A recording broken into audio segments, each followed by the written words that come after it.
Welcome back to the Radford Talk Show. I'm Zach. And I'm Hunter. Today we want to talk about immigration, more specifically the issue of immigration from Mexico and Central America. Yes, this is a very controversial issue that has been discussed heavily in the 2016 presidential race. So what side are you on, Hunter? Well, I believe that we should begin to take precautions and immigration should be stopped. I think the same way. Through our recent studies, we've found that we would be better off as a nation if we were to close our immigration from Mexico and Central America. Yes, like how it was estimated that U.S. taxpayers pay $12 billion a year to school immigration children. Yeah, relating to the cost, did you know that 57% of immigrants are enrolled into welfare programs, which cost taxpayers a large sum of money? So what do you think we can do to solve this? Well, we as a nation need to consider lifting our consideration for welfare for not only citizens, which could help lift these costs and percentages.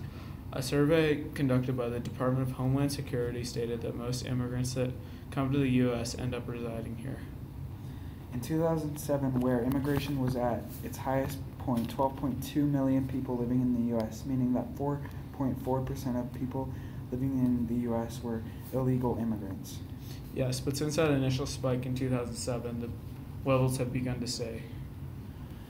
While the amount of people is a problem, is a concern, the safety of our citizens is a true concern. Do you mean in the prison system? Yes, when hundreds of illegal immigrants come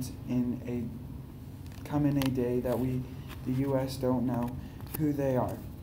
In 2013, Immigration and Customs Enforcement, it released 36,007 convicted immigrants.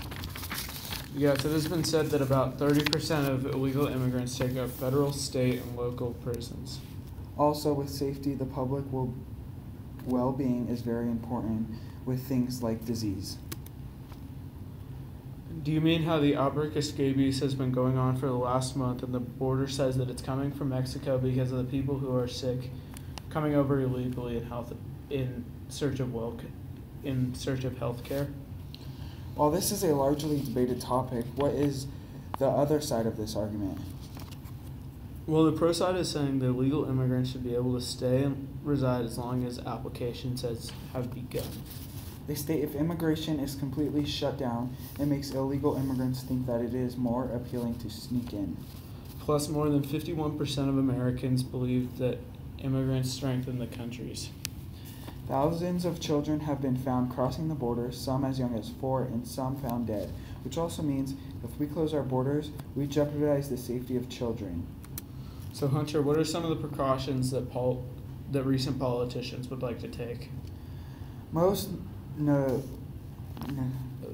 noticeably, politicians have wanted to build a wall. 46% of people would be in favor of building a wall. So our question is, what does our audience think? Do you believe that we need to prevent migration into the United States from Mexico and Central America? Well, this is all the time we have for today. Thank you for joining us on the Radford Talk Show.